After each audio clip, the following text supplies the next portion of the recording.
শুধু বাংলাদেশের রাষ্ট্রযন্ত্র, প্রশাসন যন্ত্র অথবা এই যে রাষ্ট্রের প্রতিষ্ঠানকে ধ্বংস করেন, উনি বাংলাদেশের জনগণ, ব্যক্তি মানুষকে পর্যন্ত দূষিত করে রেখে গেছে।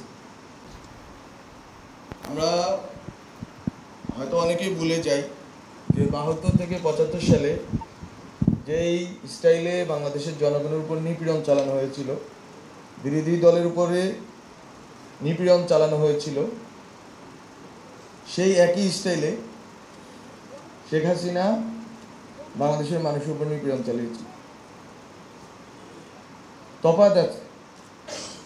তফাৎ হচ্ছে ওই সময় আপনারা জানেন একটা জাতীয় রক্ষী বাহিনী নামে একটি বাহিনী তৈরি করা হয়েছিল বাংলাদেশ সেনাবাহিনীর বিকল্প হিসেবে, এবং মুক্তিযোদ্ধাদের মধ্যে বিভাজন তৈরি করে শেখ মুজিবই প্রথম বাংলাদেশে ফ্যাসিবাদের গোড়াপত্তন করেন এবং মুক্তিযুদ্ধের বিভিন্ন ওনার বিভাজনমূলক রাজনীতির কারণে মুক্তিযোদ্ধাদের মধ্যে অনেক ফ্র্যাকশন তৈরি হয়। এবং আমি যেটা বলি বা আমরা যেটা বলি যে বাংলাদেশের প্রথম এক দশকের ইতিহাস হচ্ছে মুক্তিযোদ্ধাদের দ্বারা মুক্তিযোদ্ধাদের হত্যার ইতিহাস, এবং এই ক্ষেত্রে শেখ মুজিবুর রহমান, তার জেআরবি তথা জাতীয় রক্ষী বাহিনী এবং আরও যে সকল কর্মকাণ্ড আছে, বিশেষ করে বাকশাল তৈরি করা এবং বিরোধী দলীয় নেতা কর্মীদেরকে নির্বিচারে গুম এবং হত্যা করা। গুমের ঘটনা আজকের ঘটনা না, আয়নাগর আজকের না, বরং গুম, আয়নাগর এবং এই যে নির্বিচার নিপীড়ন, এই ঘটনা শেখ মুজিবুর রহমানের আমলেই ঘটেছে। তার মেয়ে যেটা করেছেন, পুরা বাংলাদেশের প্রশাসন যন্ত্রকে জাতীয় রক্ষী বাহিনী বলে কোনো কিছু আর উনি আলাদা করে বানান নাই। উনি যেটা করেছেন, বাংলাদেশ পুলিশকে জাতীয় রক্ষী বাহিনীর রূপে রূপান্তরিত করেছেন, বিজিবিকে সীমান্ত থেকে এনে রক্ষী বাহিনীতে রূপান্তরিত করেছেন।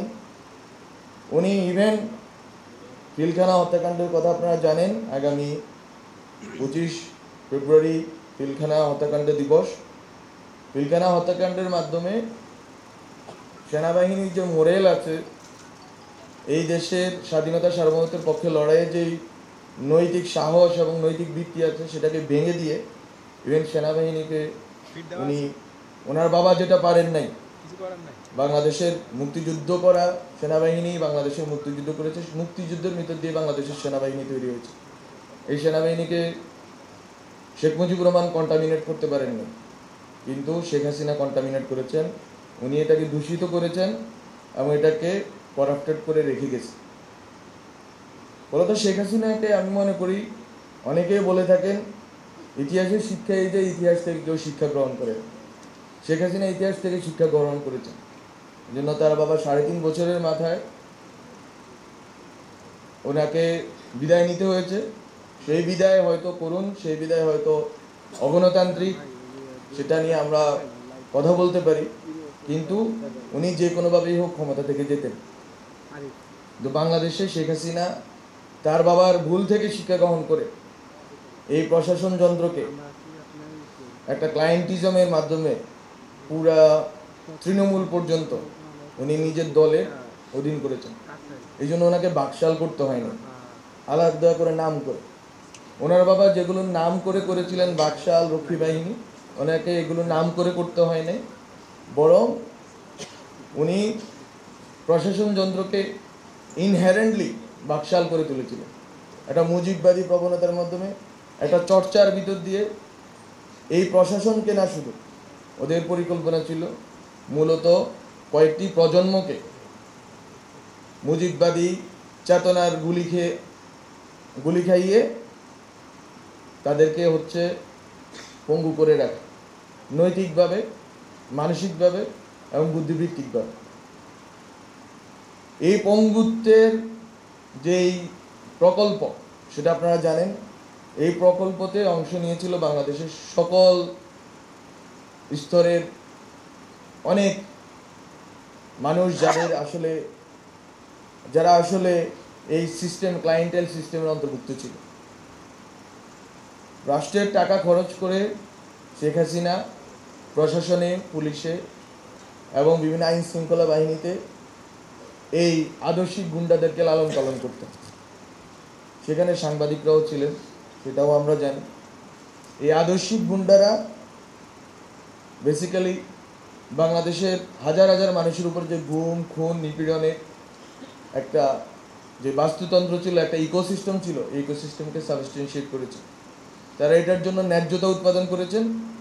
তারা যখনই মানুষের উপর নিপীড়ন চলেছে, হত্যাযজ্ঞ চলেছে, তখনই তারা এই হত্যাযজ্ঞগুলোকে যথেষ্ট পরিমাণ স্বাভাবিক এবং মৌলবাদ বিরোধী, সাম্প্রদায়িকতা বিরোধী, জঙ্গি বিরোধী এসব অনেক তকমা লাগিয়ে সাধারণ মানুষের হত্যার ক্ষেত্রগুলোকে ন্যায্যতা দিয়েছে। ফলে এই যে সিস্টেমটা, যেখানে শেখ মুজিবের ভুল থেকে শিক্ষা গ্রহণ করে শেখ হাসিনা একটা গোছানো উপরে যেই ফিটপাট ভিতরে সদরঘাট বলে একটা কথা আছে, এই পুরা সিস্টেমটা উনি এমনভাবে বানিয়েছেন যে এই সিস্টেমে এখন আমরা যেখানেই হাত দিই না কেন ওখানেই আওয়ামী লীগের লোক পাওয়া যায়, যেখানেই হাত দিই না কেন ওখানেই আদর্শিক গুন্ডাদেরকে পাওয়া যায়, যেখানেই হাত দিই না কেন আমরা ওখানে নিপীড়ক সত্তাকে পাই। আমরা অনেকেই ভুল করি যে শেখ হাসিনার আমলকে আমরা বলি, অনেকে বলেন কর্তৃত্ববাদী, অনেকে বলেন আরও দুঃশাসন, এসব অনেক কথার বেড়া জালে এটাকে বন্দি করে রাখে। এটা স্পষ্টত পেশিবাদ ছিল, এটা আমরা সবসময় মনে রাখতে চাইব। পেশিবাদ এমন একটা ব্যবস্থা যেখানে অবশ্যই একটা বড় অংশের মানুষের অন্ধ অনুরাগীদের অংশগ্রহণ থাকবে, যারা বাবাদর্শিক গুন্ডামিটা করবে এদের অংশগ্রহণ থাকবে। ফলত শেখ হাসিনার যে পেশিবাদ ছিল, এই পেশিবাদে পুরা বাংলাদেশের তার দলীয় কর্মীরা তো ছিলই, প্রশাসন থেকে শুরু করে পুলিশের সবাই অংশগ্রহণ করেছে। এই প্রেক্ষাপটে এই পেশিবাদকে বিলোপের জন্য এই পেশিবাদ যেটা করেছে সেটা হচ্ছে এই বিলোপ। আমরা যে বারবার বলেছি বা বারবার বলতে হয় আমাদেরকে যে পেশিবাদী ব্যবস্থার বিলোপ। কেন আমরা ব্যবস্থার বিলোপ নিয়ে কথা বলি? কারণ এই ব্যবস্থা শুধুমাত্র প্রশাসন যন্ত্রে ছিল না, শুধুমাত্র পুলিশ, বিজিবি, সেনাবাহিনী বিভিন্ন অংশে ছিল না, বরং এই ব্যবস্থা ছিল ব্যক্তি ধরে ধরে প্রত্যেকটা ব্যক্তি মানুষের মানবিক মর্যাদাকে লুণ্ঠন করার ব্যবস্থা। এবং আপনার মধ্যে যেই প্রবণতা আছে, দুর্নীতিগ্রস্ত প্রবণতা, আপনার মধ্যে যেই প্রবণতা আছে যে কোনো মূল্যে বেঁচে থাকার প্রবণতা, আপনার মধ্যে যে প্রবণতা আছে কাউকে ডিঙ্গিয়ে মেরে ফেলে এগুনোর প্রবণতা, এই সকল যে অসুস্থ প্রবণতা গত 15 বছরে মানুষের মনে একেবারে গেঁথে ফেলানো হয়েছে, সেটাই হচ্ছে শেখ হাসিনার সফলতা।